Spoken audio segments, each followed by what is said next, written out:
सावरकर माने तेज, सावरकर माने त्याग, सावरकर माने तप, सावरकर माने तत्व, सावरकर माने तर्क, सावरकर माने तारुण्य, सावरकर माने तीर, सावरकर माने तलवार, सावरकर माने तिलमिलाहट, सागरा प्राण तड़मड़ला। ये हैं विनायक दामोदर सावरकर के कसीदे पढ़ते हुए पूर्व प्रधानमंत्री अटल बिहारी वाजपेयी। इसे एक विडंबना ही कहा जाएगा कि कभी भी राष्ट्रीय स्वयंसेवक संघ और भारतीय जनसंघ के सदस्य न रहे वीर सावरकर का नाम संघ परिवार में बहुत इज्जत और सम्मान के साथ लिया जाता है। वर्ष 2000 में वाजपेयी सरकार ने तत्कालीन राष्ट्रपति के.आर. नारायणन के पास सावरकर को भारत का सर्वोच्च नागरिक सम्मान भारत रत्न देने का प्रस्ताव भी भेजा था, जिसे उन्होंने स्वीकार नहीं किया था। बहुचर्चित किताब the RSS icons of the Indian right लिखने वाले नीलंजन मुखोपाध्याय बताते हैं, 26 मई 2014 को नरेंद्र मोदी प्रधानमंत्री का शपथ लेते हैं। उसके ठीक एक दिन के बाद, जो कि सावरकर का बर्थ एनिवर्सरी भी है, उस समय वो पार्लियामेंट जाते हैं और जाके उनकी पोर्ट्रेट को माला चढ़ाते हैं। प्रधानमंत्री बनने के बाद तुरंत सावरकर का इस तरह से पोर्ट्रेट में जाके अपना रिस्पेक्ट पे करना, हमको मानना पड़ेगा कि सावरकर बहुत ही कंट्रोवर्शियल कैरेक्टर थे।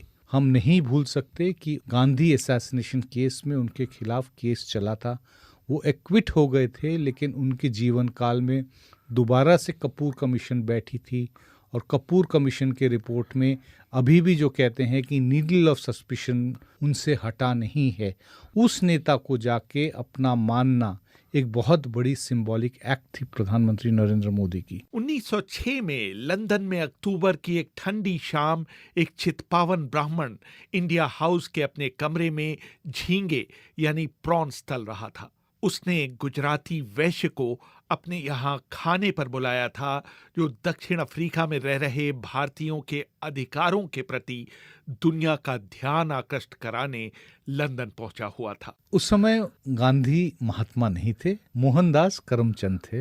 हिंदुस्तान वापस नहीं आए थे, साउथ अफ्रीका में रेशियल डिस्क्रिमिनेशन के खिलाफ सत्याग्रह शुरू करना चाहते थे। उनको सपोर्ट चाहिए था, उनको रिसोर्स मोबिलाइजेशन के लिए जो भारतीय इंग्लैंड में रहते थे उनसे वो मिलने गए थे। तो वो इंडिया हाउस भी गए थे, वहाँ पे सावरकर रहते थे, तब सावरकर वहाँ स्टूडेंट थे।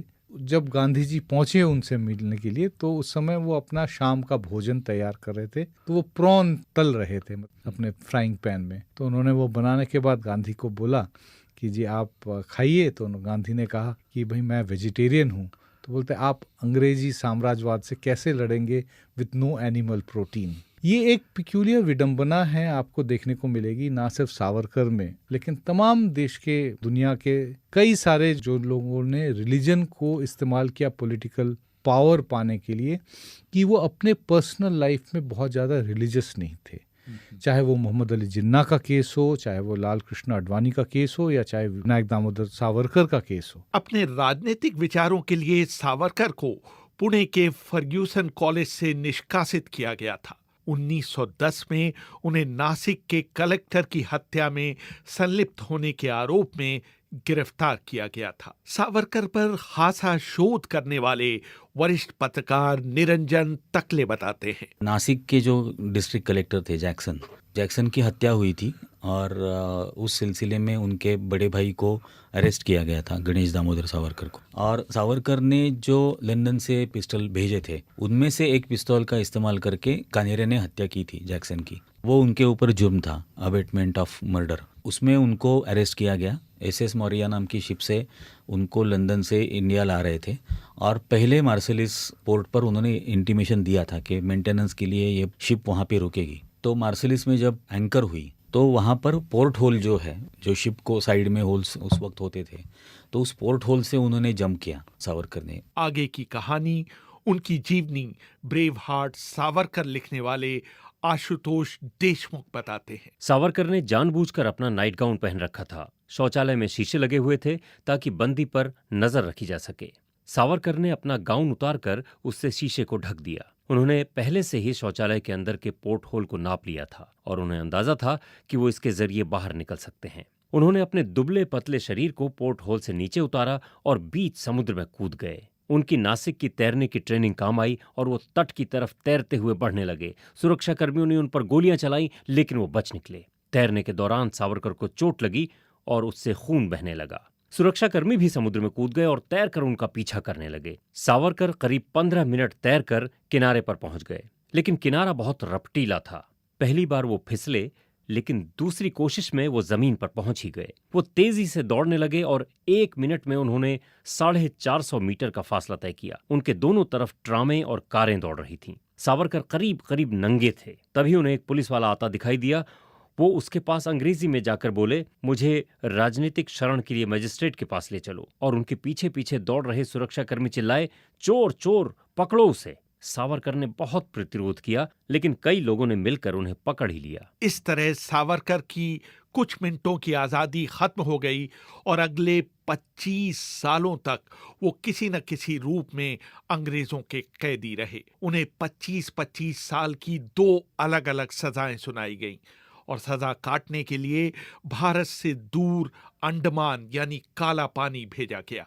उन्हें 698 कमरों की 13.5 गुणा 7.5 फीट की जेल में कोठरी नंबर 52 में रखा गया। वहां के जेल जीवन का जिक्र करते हुए आशुतोष देशमुख वीर सावरकर की जीवनी में लिखते हैं, अंडमान में सरकारी अफसर बग्घी में चलते थे और राजनीतिक कैदी इन बग्घियों को खींचा करते थे। वहां ढंग की सड़कें नहीं होती थीं और इलाका पहाड़ी होता था। जब कैदी बग्घी को खींच नहीं पाते थे तो उनको गालियां दी जाती थीं और उनकी पिटाई होती थी। परेशान करने वाले कैदियों को कई दिनों तक पनियल सूप दिया जाता था। इसके अलावा उन्हें कुनैन पीने के लिए दी जाती थी, जिससे उन्हें चक्कर आते थे। कुछ उल्टियां भी कर देते थे और कुछ को बहुत दर्द रहता था। सभी कैदियों को शौचालय ले जाने का समय नियत रहता था और शौचालय के अंदर भी उन्हें तय समय सीमा तक रहना होता था। कभी कभी कैदी को जेल के अपने कमरे के कोने में ही मल त्यागना होता था। जेल की कोठरी की दीवारों से मल और पेशाब की बदबू आती रहती थी। कभी कभी कैदियों को खड़े खड़े ही हथकड़ियां और बेड़ियां पहनने की सजा दी जाती थी।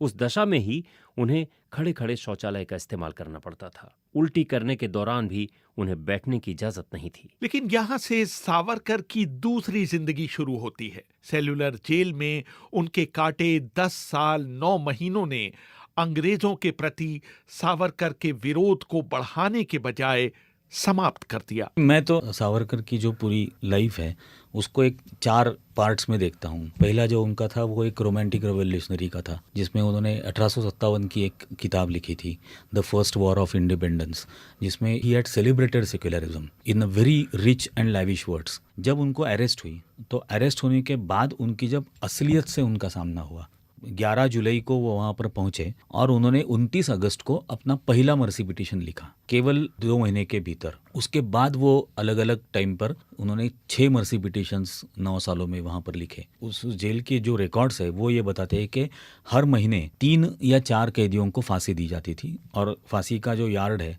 वो उनका जो कमरा था उसके बराबर नीचे ही है। हर 15 दिन बाद हर कैदी का वजन लिया जाता था। वो जब गए तब उस दिन उनका वजन 112 पाउंड था, 11 जुलाई 1911 में। और रेगिनाल्ड क्रैडॉक को 3 साल बाद जब उन्होंने चौथा मर्सी पिटीशन दिया, उस वक्त उनका वजन था 126 पाउंड। तो उनका 14 पाउंड वजन बढ़ा था सेलुलर जेल में। बाद में सावरकर ने खुद और उनके समर्थकों ने अंग्रेजों से माफी मांगने को इस आधार पर सही ठहराया कि ये उनकी रणनीति थी, जिसकी वजह से उन्हें कुछ रियायतें मिल सकती थीं। मैंने वरिष्ठ पत्रकार और Indira Gandhi centre of arts के प्रमुख राम बहादुर राय से पूछा कि आखिर भगत सिंह के पास भी माफी मांगने का विकल्प था, लेकिन उन्होंने ऐसा नहीं किया। भगत सिंह और सावरकर में बहुत मौलिक अंतर है। भगत सिंह को जितना मैंने पढ़ा है, मैं कह सकता हूँ कि भगत सिंह ने जब बम फेंकने का फैसला किया, उसी दिन उन्होंने ये फैसला भी कर लिया था कि हमको फांसी का फंदा चूमना है। दूसरी तरफ वीर सावरकर वो चतुर क्रांतिकारी थे, तो वो भूमिगत रह करके काम करने का जितना उनको अवसर मिले, इसकी वो हर क्षण कोशिश भी करते रहते थे। मेरा दृष्टिकोण यह है कि वीर सावरकर इस पचड़े में नहीं पड़े कि हमको ये कहा जाएगा कि इन्होंने माफ़ी मांग ली। वो तो ये चाहते थे कि अगर बाहर चलेंगे तो हम जो करना चाहते हैं उसको कर सकें। अंडमान से वापस आने के बाद सावरकर ने एक पुस्तक लिखी, हिंदुत्व, हु इज हिंदुत्व, जिसमें उन्होंने पहली बार हिंदुत्व को एक राजनीतिक विचारधारा के तौर पर इस्तेमाल किया। हिंदुत्व को तो वो एक पॉलिटिकल आइडिया के तौर पे, एक तरह से पॉलिटिकल मैनिफेस्टो है उनकी। वो किताब जो है वो डिफाइन करते हैं कि इस देश का जो भी इंसान है जो वो हिंदू है मूलतः, और इस देश का नागरिक वही हो सकता है जिसकी पितृभूमि या मातृभूमि और पुण्य भूमि यही है। तो इस परिभाषा में पुण्य भूमि, पितृभूमि, मातृभूमि तो किसी का भी हो सकता है, लेकिन पुण्य भूमि हिंदुओं का होगा, जैनियों का होगा, सिखों का होगा, बौद्ध का होगा, लेकिन मुसलमानों का तो पुण्य भूमि ये नहीं है, ईसाइयों का भी पुण्य भूमि ये नहीं है। तो उस डेफिनेशन में तो मुसलमान और ईसाई तो कभी इस देश के कभी नागरिक हो ही नहीं सकते। वो हो सकते हैं इनके हिसाब से अगर वो हिंदू बन जाएं। हिंदू बन जाएं, ये एक डाइकोटमी है जिसको कोई आज तक समझा नहीं पाया है कि आप कैसे हिंदू बन जाएं लेकिन फिर भी आप अपने फेथ को परस्यू करते रहें। 1924 में उन्हें पुणे की यरवदा जेल से 2 शर्तों के आधार पर छोड़ा गया।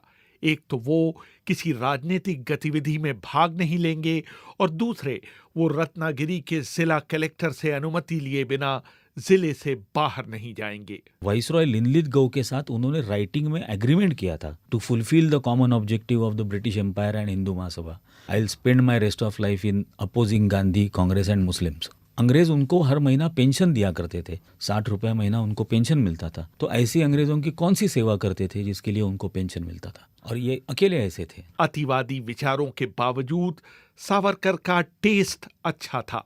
वो अच्छी चॉकलेट्स और जिंटान ब्रांड की विस्की पसंद करते थे। आशुतोष देशमुख लिखते हैं, सावरकर 5 फुट 2 इंच लंबे थे। अंडमान की जेल में रहने के बाद वो गंजे हो गए थे। सांस की बीमारी के कारण उन्होंने तंबाकू सूंघना शुरू कर दिया था। अंडमान की जेल कोठरी में वो तंबाकू की जगह जेल की दीवारों पर लगा चूना खुरच खुरच कर सूंघते थे। इसका उनके स्वास्थ्य पर बहुत बुरा असर पड़ा, लेकिन इससे उनकी बंद नाक खुल जाती थी। उन्होंने सिगरेट और सिगार पीने की भी कोशिश की, लेकिन वो उन्हें रास नहीं आया। वो कभी कभी शराब भी पीते थे। नाश्ते में वो 2 उबले अंडे खाते थे और दिन भर में कई प्याले चाय पीते थे। उनको मसालेदार खाना पसंद था, खासतौर से मछली। वो अल्फांसो आम, आइसक्रीम और चॉकलेट के भी बहुत शौकीन थे। वो हमेशा एक जैसी पोशाक पहनते थे, गोल्ड काली टोपी, धोती या पैंट, कोट की जेब में एक छोटा हथियार, इत्र की एक शीशी, एक हाथ में छाता और दूसरे हाथ में मुड़ा हुआ अखबार। सावरकर की छवि को उस समय बड़ा झटका लगा